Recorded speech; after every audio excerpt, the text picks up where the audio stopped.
Hi everybody, in today's video I wanted to go through how to make high converting start pages. What's a start page? It's something that looks like this. Here's one that I created not so long ago for a book launch, and I just wanted to share the elements of this. Now this has been done on a separate page, and when you click this button it goes through to a decision tree. You could do something similar uh, in the lead hook start page or create something like this. Due to the time constraints and the availability of a designer, we opted to get one done as a standalone page, and the clicking of this button will take us through the decision tree. Sometimes if you're looking for really fancy designs or you're looking for something quite customized, then you can do that as well. The other time that I've done that was when we did the not Beyonce, Beyond E-Myth. It was for the Beyond E-Myth product launch. So let me just quickly show that to you. That one followed a similar sort of an example here. We're just going to E-Myth. Let me just quickly make the size. Okay, so here you go. Similar sort of a pattern. It was its own separate page. Beyondemit.com // test, and that followed something similar to what I'm doing over here. Now, if you go to leadshook.com / examples, you'll see a whole bunch where we've created the start page on the the leads hook start page. But for today's topic, just wanted to go through what makes one of these really convert well. This one here, I believe from memory, converted well over 50%. And I think this one is doing something similar, though it's quite early days. So I'll go through the elements of what they are, and I'll show you the example of how that was converted on, or how we ended up using that element of a high converting start page, on this one. Of course, not every element will be using on every start page. Of course, you don't, because otherwise there's simply no need for it. And some of these relate to not just start pages, but also a general landing page or even a sales page. Okay, so we go through quite a few things here, all the way down to design. All right, so let's begin. I'll, I'll cover a few, and then I'll show you what looks like on this page here. So first one is come up with a name for your interactive experience or your interactive sales funnel, at the beginning of the funnel or the middle of the funnel. If this decision tree is sitting somewhere in the middle, you want to come up with a name for this and or the lead magnet.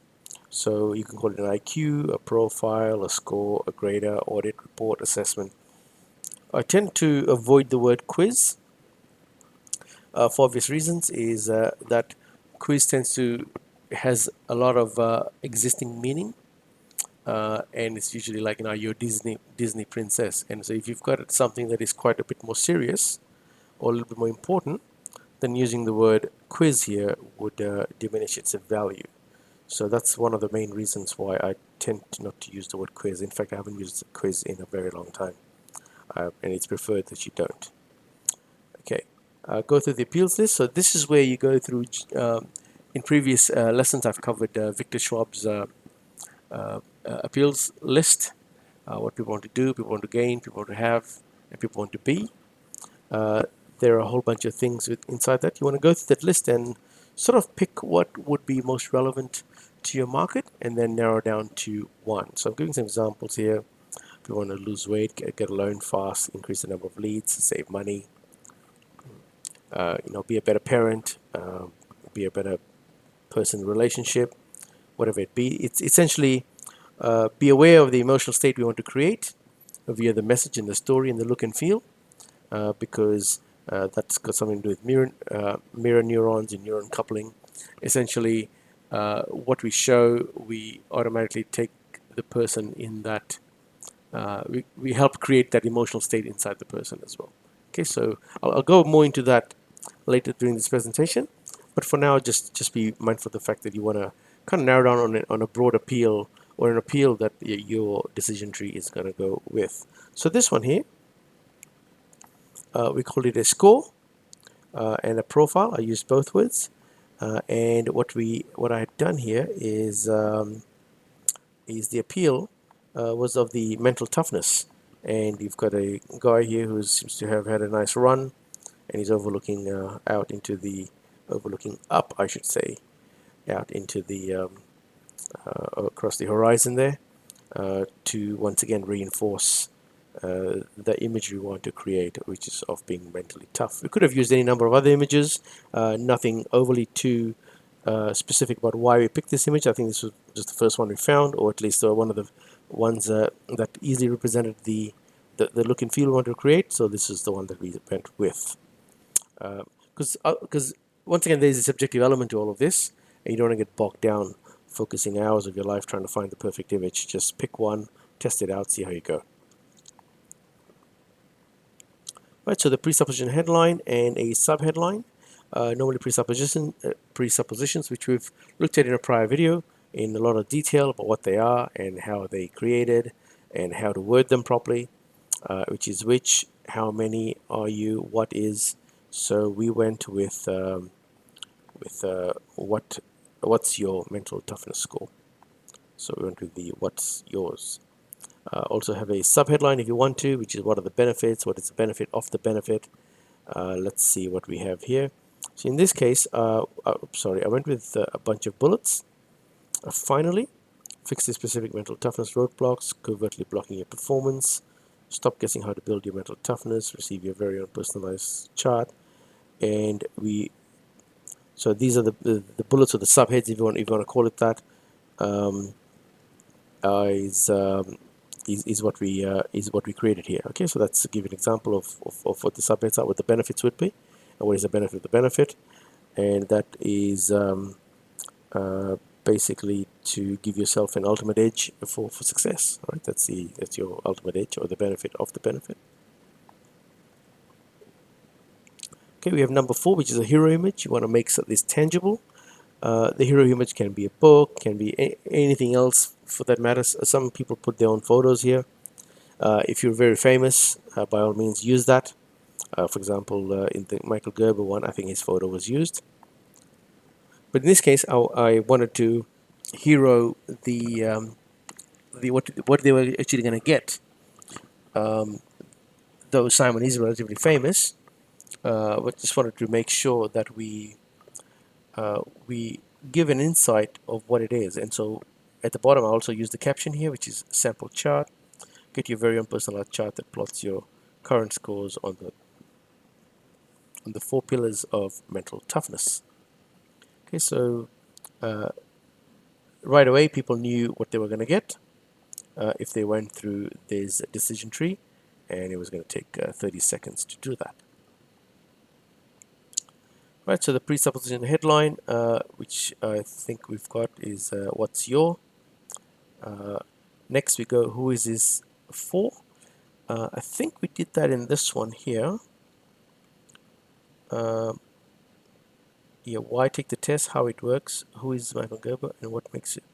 So I don't think we did that even in this one. Let's see if I did that here. Who is it? What is this? And some testimonials and some praise. Okay, so what we're trying to do here is you want to narrow down who this is for. Sometimes I have it, sometimes I don't. Obviously, in these examples, we haven't used it. And once again, just to kind of drive the point, you're not going to use everything everywhere. But if that ends up being relevant for you, so who is this for? Is this for athletes who are Olympic level? Or is this for entrepreneurs who are doing at least 5 million? You could narrow down that. This one here you'd use if you're getting lots of leads and they're very unqualified, and you want to qualify harder in your lead gen process by adding something like this in. Okay, so what you'll get is it's a copy block. In the copy block, you're going to have the benefits or the value that you're going to create, which is what's in it for me. Give an image of the lead magnet, the footprint of the promise. You can either set up the problem being a desired outcome. You can agitate the problem, um, and why was the lead magnet created, and what the lead magnet is, and how it solves the problem, and what benefits you'll experience or get. And you can use a statement like when or once you'll get your chart IQ, whatever, you'll have this. So in this one here, what we did was we kind of showed what they're going to get, um, and we defined what that was and why it's so important that they want to get it. Okay, that's I think this was written by Simon himself. Okay, let's moving on.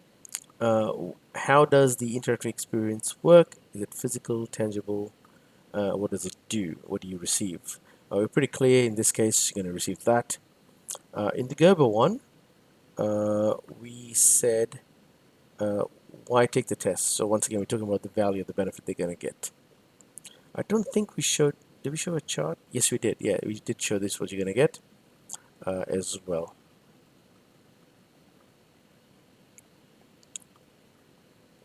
Okay. The call to action button. You want to include a verb normally. So take the quiz. I've got a quiz here. You should use assessment. Ship, send, give me my lead magnet. If you have a shipping offer built in to this, sign me up. Take this course.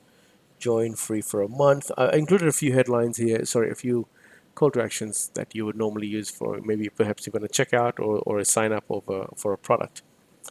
Get started. Give your product name a try.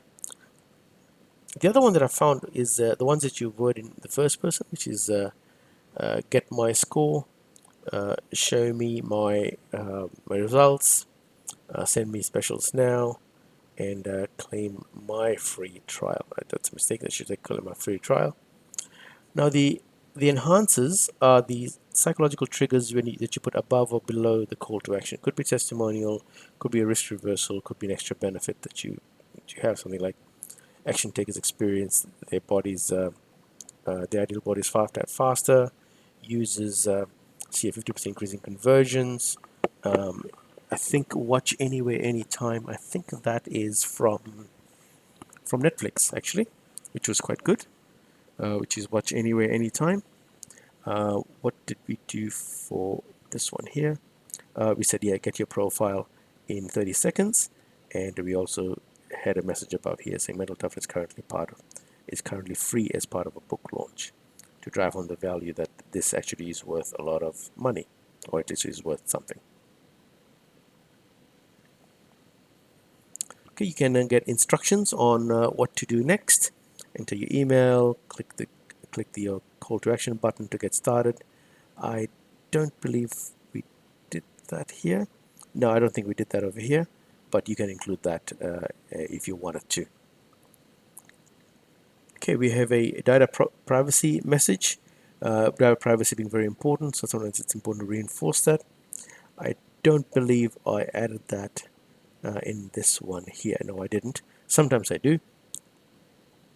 So it's important to, if it's say for example, if it's a debt offer or credit cards or anywhere where you're getting like height, weight, personal information, financial information, you might want to include like a padlock or data protection image with your company name. We'll only use personal information to uh, give the purpose of the data collection, that you will use it to mail you, to sell you, or whatever it be, and we will never share your data for any reason. And learn more or discover more or read more, and you can link to your privacy policy. The other one is previous works. In Michael Gerber's case, there were quite a few, and I think for Simon, we actually so he's already a published author of 7 different books here. So we got the images from I believe it was from Amazon. Just got to grab the images from Amazon, convert into a nice little image over here, and added a bunch of testimonies he's received previously for his previous works from like Olympic swimmers and some university professor here, a chairman of What If Forums, some sort of a managing director, a legal company. So just to give a bit more credibility about who this person is, in case they don't know Simon, and that this is not his first sort of book, and he's a well-known published author. Right, so that was previous works. Now, Virality, this one here won't show up necessarily here, but but it starts the value creation that is needed for an infector, as in the person who's going to spread the message uh, to uh, to the rest of their friends, for example, on social media. So generally speaking, for virality, you need two things. I'll be doing a whole section on how to manufacture virality at a later date. But for now, just know that for in order to be anything to go viral, you need two things. You need an immediate benefit uh, for the person who's going to spread the virus, and also you want to have a so the immediate benefit here is you get one of these, uh, and uh, and the benefit that they're going to get. Okay, so almost always no one is going to infect anybody. By infect, I mean in a good way, is in spread your message. Is that they need to express their individuality, right? It's about standing out, looking good. Whoever shares generally wants to make a statement about themselves, right? They're in the in crowd. They're a thought leader. They're first to know. Similar sort of a thing that we had with the appeals. The same thing appeals here. The same thing is in work over here. And also, if they received a lot of benefit, then obviously they're more likely to pass on the message as well. But once again, this is just a very brief overview of how to do virality. We'll go through a whole course on it at a later date. Now comes some psychological factors. Okay, this is you ramp up the pressure or the persuasive power of your start page, um, and let's go through that now. So you could use priming, where you're supplying the background imagery to trigger adjacent or auxiliary feelings, thoughts, ideas, images, sounds, tastes, or moods. So, for example, if you have yellow, you can induce someone to think of a banana. If they open spaces, they're more likely to have an open mind. Clouds dictate comfort. So that sort of thing. Of course, this is not concrete. Um, I'm sure you've heard of those tests where they ask people to think of a number. Before they ask them the question, they've spoken about Easter, and they've spoken about a rabbit, and they've spoken about a carrot. So they're kind of pre uh, sort of influencing you to select a certain thing. Okay, that's what priming is all about. The next thing is choice and contrast. You want to make your non-action or alternative and overt choice. So you're going to provide two buttons. I've done that in the past. I've done a lead gen, a start page with two buttons. In fact, LeadZook has that feature where you can add two buttons to your start page. That way, it allows you to grab one more chance to send them another message. To because if there's only one button, then it's either go ahead or bounce. If there's two buttons, then you can say reveal or I'm not interested right now. And if you click that, you could just go to a simple opt-in form. So once again, you have a higher probability of grabbing more emails that way. Right? Paradox of choice, which is you want to supply contrast, a slight difference in price to make it easier to make a choice. This is more related to on the sales page or an offer page, not so much for a start page. But I use the same framework for all of my pages, so that's why it's sitting over here. Urgency, scarcity, and FOMO. Once again, these three, well, at least at some level, they don't have too much of an application here, but I'll go through them anyway. You create agency around what is important and valuable and prompts. So you're going to have things like a due date. Um, I suppose if you wanted to, you could have a launch date by which this is going to be no longer available because it's only being used for a product launch. And you could have a countdown timer. That way you can build a little bit of urgency. Scarcity is uh, whoever takes this gets a special offer to buy, for example, a book for 50% off, and we can't have that running forever. Okay, so the important part is not so much whether you have urgency or scarcity, is the fact that you give a credible reason as to why. Um, I've seen people talk about being scarce with in terms of the number of downloads, and it just seems a bit silly about why someone would limit download when it's free, pretty much free. All right, so FOMO, which is we hate losing more than we like winning, because and it applies to social stuff and monetary, and we hate missing out on things. So the application of the FOMO is you create an ownership of the thing, and then you can take it away. This will apply more from the perspective of on a sales page, but a way to use this for a start page is not so much on the start page per se, but in the decision tree. When they get to the form, you could drive home the point that they're going to miss out if they don't continue with the final result. Okay, so that's where you can use a little bit of fear of missing out, FOMO. The design ideas, once again, the personality of the page matters. So this is designed to look the way it is because it's trying to show a specific or a particular personality of the page. Make sure you do that. The peripheral vision matters. There's quite a lot of research that shows that that our brain processes the peripheral. The weighting is quite high in our decision making process. Unfortunately, no one really uses it. So how are you using it? Well, we've got this background image here. It may not look like much. It just looks like a guy standing on the side here, but he's looking high and he's overlooking. So once again, he's looking towards the headline, and that's exactly how you want it to be. And at the same time, he's looking out into the horizon. Okay, so keeping the uh, the emotional content there is one of achievement and looking higher. Okay, so kind of accelerating or moving up. So once again, it's a peripheral vision thing. It's obviously not exact. Not everybody's going to get the conclusion, but if you when you want to maximize our chance of conversions, we want to include these elements in here. All right, orientation. So as soon as someone lands on the page, am I in the right place? Is the question they're answering. So that's quite nice. Big. What's your mental toughness score? We talk about mental toughness. So if anyone is struggling with a mental toughness, um, or they think that mental toughness is a prerequisite to achieving more in life or in sport, then this will appeal to them. That they know exactly what they're about. So also we drove home the point with this pre-headline here, which is Olympic gold medalists, rapid growth entrepreneurs, and big company executives swear by Simon Hartley's mental toughness training. Okay, that was a nice little subhead that we added in to start grouping people over who we want to attract on this site. So the Olympic gold medalists, that was just to create the uh, increase the value of the mental toughness score. That is like, wow, if Olympic athletes are using it, then it must be bloody good.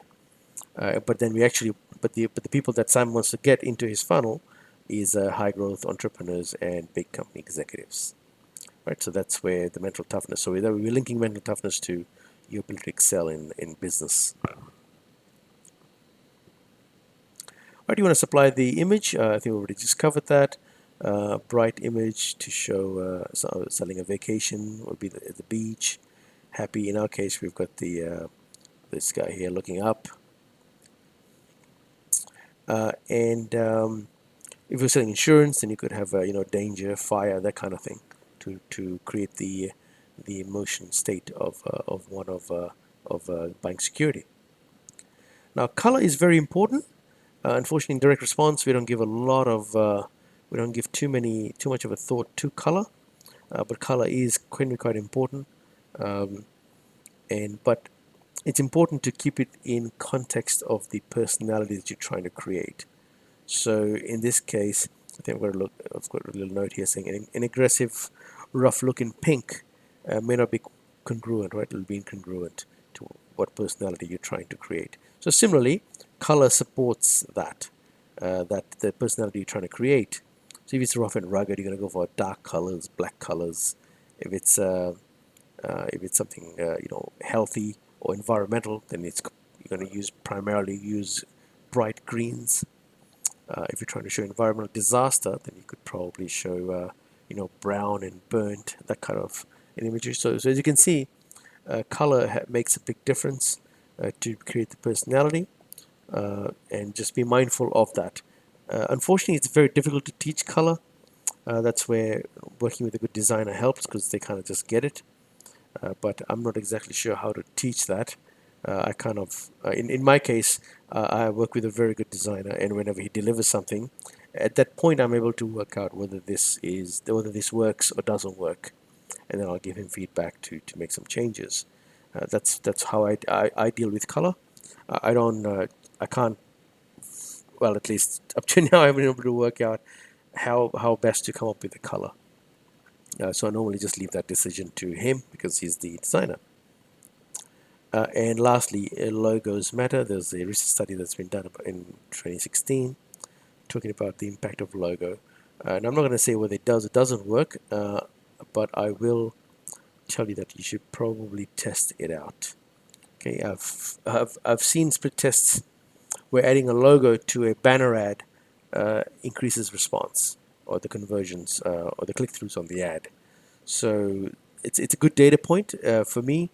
And so I'm not going to say you should or should not use it, but if in doubt, add it in, test it out, and if you do run a split test, then you'll be able to find out for yourself whether the logos will work for your specific market or not. I've found them to, generally speaking, work quite well, unless where you really are trying to show an image of being a non-corporate. In that case, the logo is not going to be something like this, but it could be a logo with just your name. So you could use that as well. That's why I've got the logo here, actually.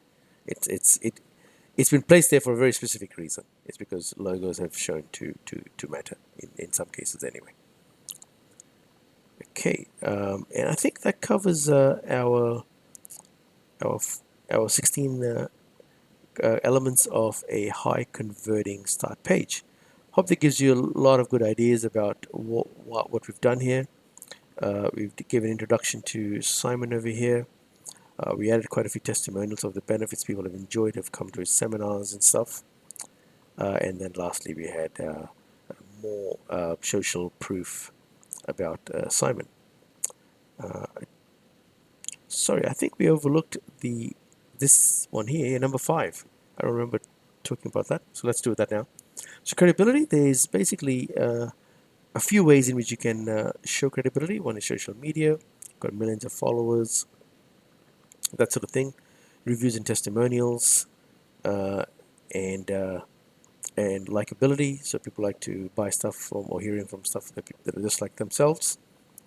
You can have the celebrity angle, the TV media is seen in, featured in, that kind of thing.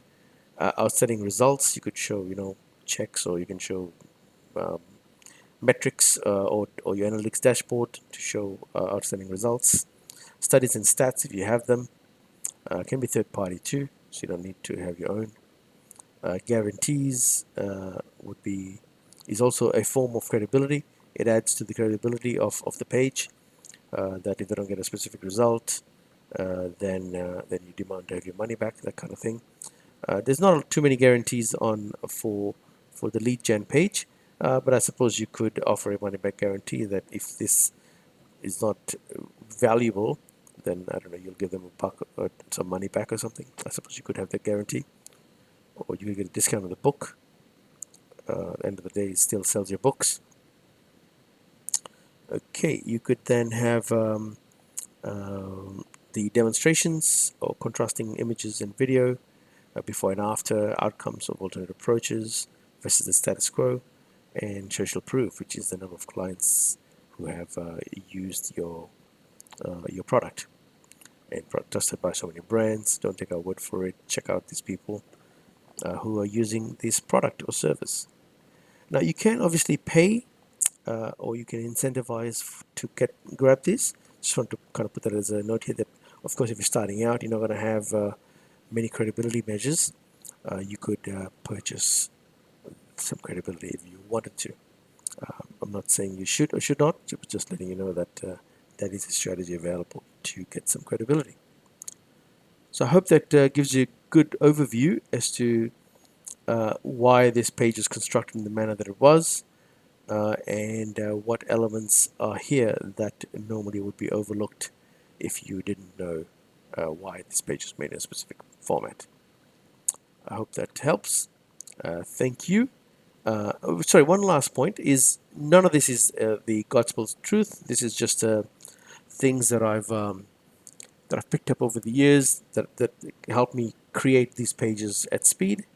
Uh, of course, the only answer, or the real answer, is to split test any variations of this or any ideas that you think do not apply here. Then you can split test those to find out for yourself whether that actually matters or not. But in my case, what I do is I follow this 16-step process. I create a page that's congruent or consistent with these 16 things, wherever applicable. Of course, not everything's applicable for every page, and then test from there. So I want to get a very good chance of winning right away, and then from there start split testing to get better outcomes. But it's kind of good to have a good win straight out from your very first try, and this generally has helped me get that. Okay, I hope that gives you a good overview. Thank you, and bye for now.